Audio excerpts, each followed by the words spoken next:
everyone and welcome to my channel. Today I'm back with another Christmas video. I'll be sharing 5 DIY rustic Christmas decor ideas that are all really easy and affordable to do.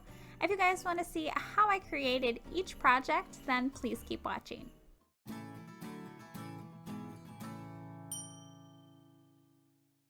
For DIY number 1, I'm making a pine cone wreath.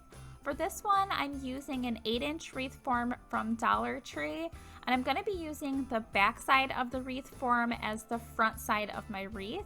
And I'm also using some of these pine cones that I picked up from Hobby Lobby. What I first started doing was just laying out all of my pine cones onto my wreath form to see exactly how I want them to be before I start attaching them. And what I ended up doing was doing a large pine cone, then right next to that one I would do a smaller one, then a larger one, then a smaller one, and just switch those up all the way around the wreath form. Once I had it all figured out how I wanted to have them placed, then I started attaching them to my wreath form. And to do that, I'm just placing hot glue on the back side of each pine cone and then pressing it down onto the wire wreath form. After I had all of my pine cones attached to the front of my wreath, I then started attaching some of this greenery that I picked up from Hobby Lobby. This is part of their Christmas florals, and it's already pulled off of the stem because my son got a hold of it in the car and decided to just pick it all apart. I did end up cutting each little piece of greenery down so that they were shorter for me to place in between each pine cone. And to attach them, I just placed some hot glue on the ends of each stem and then just pressed those down in between each cone. After I had that greenery attached all the way around, I'm then flipping my wreath over, and now I'm going to be attaching that same greenery on the back side of each pine cone so that I have the greenery going all the way around the wreath and not just in between the cones, which I wish I would have just placed the greenery on the wreath form before I put on the pine cones, but I didn't, so I'm doing it this way. But if you are going to make this wreath, just keep that in mind that you can just do the greenery first and then do the pine cone on top of the greenery, maybe just to save yourself this extra step. Next, I'm going to be adding a second kind of greenery to my wreath. I really love this one because it has the white tips on it, and I think by adding the second kind, it's just really going to add so much more to my wreath. And to attach it, I'm doing the same thing I did with the other. I'm just cutting it down a little bit to make it fit better, and then just hot gluing it in between each pine cone. This, I believe, is either from Joann Fabrics or Michaels, and I did get it last year. But usually they have the same things every year or very similar, so you should be able to pick something up similar pretty much anywhere. I guess you could probably get stuff like this at Dollar Tree as well. But once I had all of it attached in between each pine cone, I wanted to place it on the inside too to cover up some of that wire that you could see from my wreath form. And again, just did it the same way as I did the other ones, just cut it down and hot glued it going all the way along the inside of the wreath form. Originally, I was going to use one of these black and red buffalo check bows from Dollar Tree on the very top of my wreath, but I ended up not using it because I thought this wreath just needed to be a little bit more simple. So what I ended up doing was just adding a piece of jute to the very top as my hanger.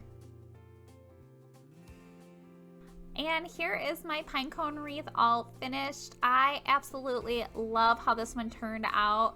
And what was even better, it is super affordable to create, and I'm going to be able to use it all through winter, not just with my holiday decor.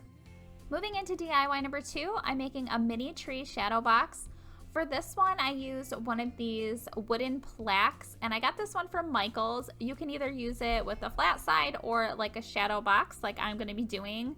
I'm also going to be using some mini trees. These ones are from the Target dollar spot for $1. You get 4 of them, but as you'll see later, I ended up using ones from Dollar Tree. I started out by staining my wood plaque with my Craftsmart wood stain in the color brown. This is a water-based stain and it dries super fast. I just love it so much. You guys will see me use it in a lot of my projects. To get in around all of the inside edges of the shadow box, it was kind of hard for me to apply it with just a towel. So what I ended up doing was just taking an old paintbrush, and then I would paint the stain on the inside, and then once I had it all painted on, I just took my towel and rubbed it around and wiped the excess stain off. Now that the plaque's all stained, I'm moving on. These are the trees from Dollar Tree I'm going to be using, but the ones from the Target Dollar Spot are also a great option if you can't find the ones from Dollar Tree. And I'm also using these wood beads with letters, and I'm spelling out the word Tree Farm. This pack, for some reason that I picked up, did not have a letter M in it, which was really strange to me, so I ended up just flipping over the W to create my M. Next, I'm taking 3 of those trees and I'm attaching them on the inside of my wood plaque. To attach them, I'm placing hot glue on the bottom of each tree and then just pressing them down on the inside edge. Now I'm stringing all of my wood beads that spell out the word Tree Farm onto a piece of jute. I'm starting with the word farm. I'm stringing all of those beads on first. Once I have those on, I'm then making a knot in my jute on each side of the word farm. So right next to the letter F, I'm doing a knot, and then right next to the letter M, I'm doing a knot. Once I have that all done, then I'm stringing all of my wood beads that spell out the word tree in front of the word farm. Once I have that on, then I'm placing a knot right in front of the letter T for the word tree. Next, I'm taking my piece of jute with all of my beads and I'm stringing that along the very top of my wood plaque above my trees. I'm just wrapping that piece of jute around the backside and attaching it with some hot glue so that my beads are going along the front of my plaque and that my words Tree Farm are centered above my 3 bottle brush trees. And that was the last step for this project. So simple, and it only took me a few minutes to create. What I love about this one, it is the perfect size for any tiered tray. Moving on into DIY number 3, I'm making a Merry Christmas sign. For this one, I'm using this sign that I picked up from the Target Dollar Spot. I did just get this sign, and it is part of the Holiday 2020 collection. What I love about this is it's already painted, so that's a step I can skip. And then I'm also using this Merry Christmas stencil from Hobby Lobby, and I'm just cutting that down a little bit so that it will fit in the center of my sign. I did get this last year. Obviously, you guys can see I've already used it, but they do have it again this year, and I believe with the 50% off that they have for the holiday stuff, it was only like $1. So I'm just using some painter's tape to attach it in the center of my sign so that it doesn't move around when I'm stenciling. And then for the color that I'm stenciling the Merry Christmas words, it is the Folk Art chalk paint in the color Rich Black, and I'm using a Dollar Tree stencil brush to do this. And for the paint, I'm actually not using a ton of paint for this. I want my words to be kind of like distressed looking so that if they are not like fully covered with the black, it will look a little bit more rustic, and that is the look that I'm going for today. After I had my words all stenciled on, I did wait for the paint to dry before I peeled off my stencil. Next, I'm adding one of these holiday picks from Hobby Lobby. Again, their holiday stuff is 50% off. Pretty much, I think, through the whole season every year. I did want this to be a little bit shorter, so I just cut off that long stem with some cutters. And because that holiday pick from Hobby Lobby did not have a bell on it, I really wanted to use this bell that was on one of the picks from Walmart, so I just cut the bell off and then I'm hot gluing it onto the pick that I had got from Hobby Lobby that I'm going to be using on my sign today. Next, I'm attaching that holiday pick to the top left-hand corner of my sign. To attach it, I just placed hot glue right onto the sign and then pressed the pick on top of the glue. I did have to use a pretty good amount of glue just since this one was a little bit more heavy. Once I had that attached, I did end up adding some extra pieces of greenery around where you could see like where I'd cut the end of the stem off, and then some of these small pine cones from Dollar Tree.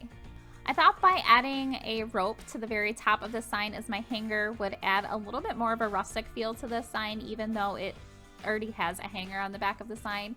So what I did is just use some of this nautical rope from Dollar Tree. I cut it down to size and then I hot glued each end of that rope on the back side of my sign.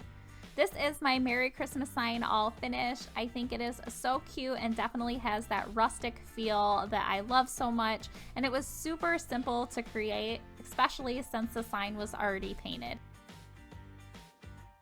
Now for the fourth DIY today, I'm making an easel sign. For this one, I picked up one of these small dry erase easel boards from Dollar Tree, and I thought it would be perfect for a little holiday sign.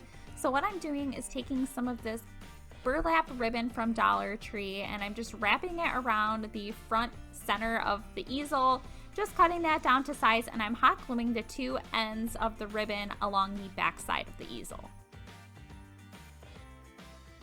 Next, I'm taking this mini Merry Christmas stencil and I'm placing it in the center of my burlap ribbon, and then I'm using some painter's tape around all four edges of the stencil to hold it into place.